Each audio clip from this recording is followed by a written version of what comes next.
Donald Trump finally responded to that comedians awful racist remarks from a couple days ago in like the strangest way possible. I'm going to show you that in a second. Elon Musk and RFK Jr. both threw Donald Trump under the bus and kind of gave away the game. I'm going to bring you all of that too. But first, I want to follow up on yesterday's story where that awful moment happened where that MAGA racist called Mehdi Hassan a terrorist and threatened his life.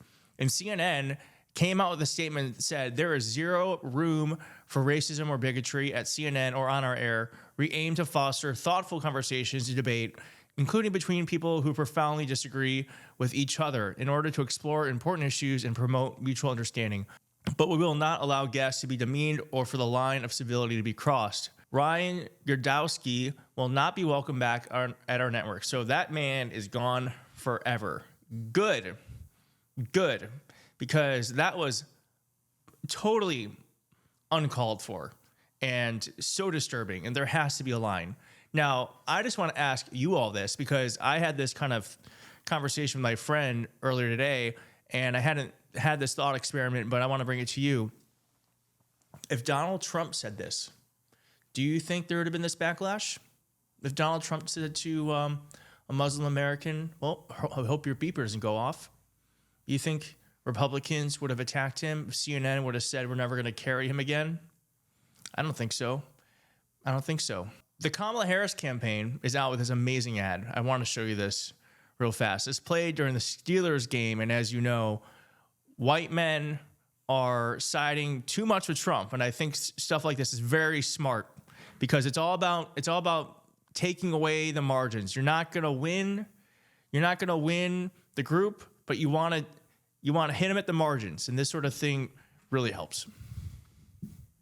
I've had Steelers season tickets since I'm 7 years old, man. Me and my dad, that's our thing. Here we go, Steelers! Here we go! Kick it! I was a 7-year-old with a little mullet, just like a Pittsburgher should have, with a Cordell Stewart jersey on, sitting at Three Rivers Stadium watching in 1995. A Yinzer, I'd define it as somebody that bleeds black and gold, works hard, cares about their family and their hometown. Donald Trump does not care about the working man whatsoever. This guy's not looking out for my family. Talking about giving tax breaks to billionaires, and he's gonna sell out working families to pay for it. Cut our health care. Cut our Social Security.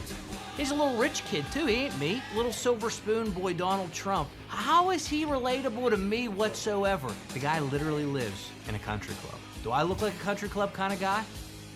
I'm Kamala Harris, and I approve this message. So good.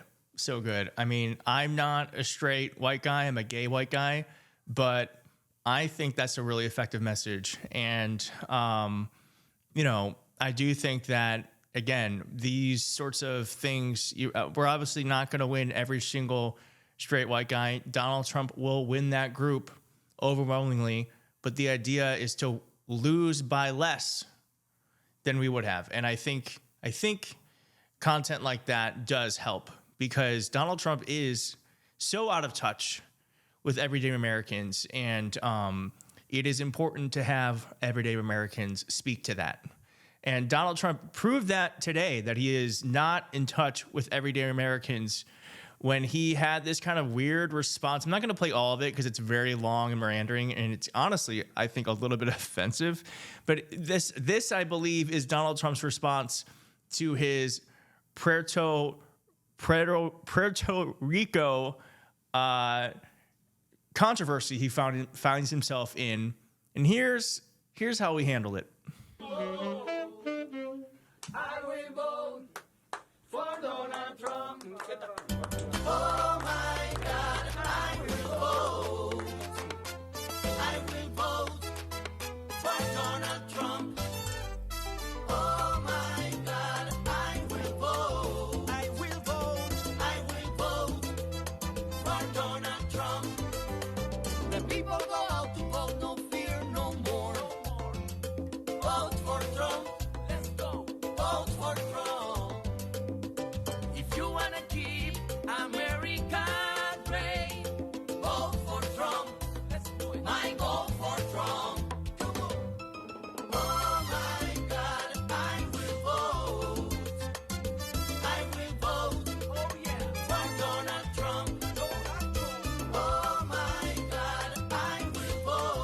Okay, that is all I can take.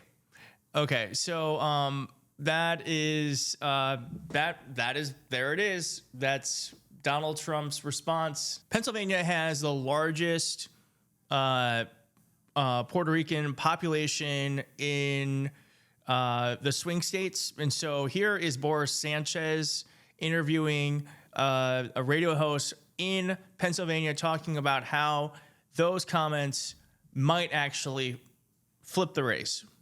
Let's listen. This is happening in the Trump campaign rally in New York. This has definitely gotten to the Puerto Rican community in the entire state. I mean, we have about 500,000 Puerto Ricans here in the state of Pennsylvania. Allentown, where I'm at right now, where Trump is going to be tonight, Allentown is about 55% Latino. And out of that 55% Latino, about 50%, it's Puerto Rican. And then you move to Reading, Pennsylvania, a city with a 69% Latino population, where about 70% it's Puerto Rican. This definitely is going to have an impact. What did you So it's going to have an impact. He said it. And I also think these other issues are going to have an impact too. And they're just starting to break through, both of which are from his surrogates who are throwing Trump under the bus, as I mentioned in the beginning. And that is Elon Musk, who admitted that his and Donald Trump's plan, their MAGA economy vision for the country, would tank the economy. Elon Musk admitted as such earlier today. Someone wrote, if Trump succeeds in forcing through mass deportations, combined with Elon hacking away at the government, firing people, and reducing the deficit, there will be an initial severe overreaction in the economy. This economy, propped up with debt, generating asset bubbles, and artificially suppressed wages as a result of illegal immigration, markets will tumble. Markets will tumble. This is actually true. But when the storm passes and everyone realizes we are on a sounder footing, there will be a rapid recovery to a healthier, sustainable economy. That is likely very untrue. In fact, what will happen is there will be a massive inflation. Anyways, history could be made in the coming 2 years. But anyways, Elon Musk then goes, this sounds about right. And there's some reaction to this. Will Stansel says, Elon Musk admits that he and Trump will crash the economy, but it's okay because they'll build a better world from the rubble. Not exaggerating, he just said it, yes.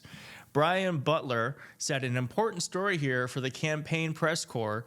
Trump's top backer, whom Trump has promised to hand this very remit, acknowledges the plan to crash the economy and market so they can rebuild society and MAGA's image. I don't think most Trump voters were in on that plan. Jeff says Musk is basically endorsing shock therapy on the American economy. Yes. The result of that in Russia was oligarchs and organized crime owning the entire economy and exercising power through Putin's dictatorship, while regular citizens got a 50% poverty rate and mass despair. Yes. Yes, yes, yes, yes, yes. All right, let's listen to one more.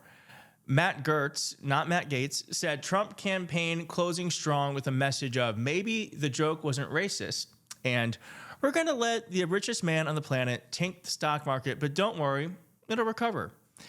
And then RFK Jr. rounding it off with this this kind of unearthed video that went super viral, that he was talking to supporters. Someone caught it and listened to what he said. It's terrifying because if you know RFK Jr., he is a conspiracy theorist nut who doesn't believe in vaccines. He thinks that 5G controls your mind. He thinks Wi-Fi causes cancer, among other things. He had a vice presidential pick who thinks that sunlight can cure disease, and he is an all-around kook. And listen to what Trump promised him. The key that I think that President Trump has promised me is control of the public health agencies, which are HHS and its sub-agencies, CDC, FDA, NIH, and a few others, and then also the USDA, which is key to making America healthy, because we've got to get off of seed oils, and we've got to get off of pesticide-intensive agriculture. So he has promised Donald Trump has promised this insane person the keys to the FDA, the USDA, any health aspect of the federal government to someone who believes the federal government shouldn't be involved in health. That seems like a big deal to me. And I think you should know that the presidency is more than just one person. It is a whole team of people. And Donald Trump is picking people who want to destroy the government, destroy the economy, destroy the food you eat, destroy the way that we live in order to rebuild it in his image so that he can be more in power, more in charge. That is how fascism and autocracies begin. Anyways, sorry for the really optimistic video, but I hope you liked it. And if you liked it, hit like. And for more, hit subscribe. And if you made it to the end, hit the blue, or leave a blue emoji. And I'll see you next time. Thanks so much. I don't know what's wrong with you young people. You think you just fell out of a coconut tree?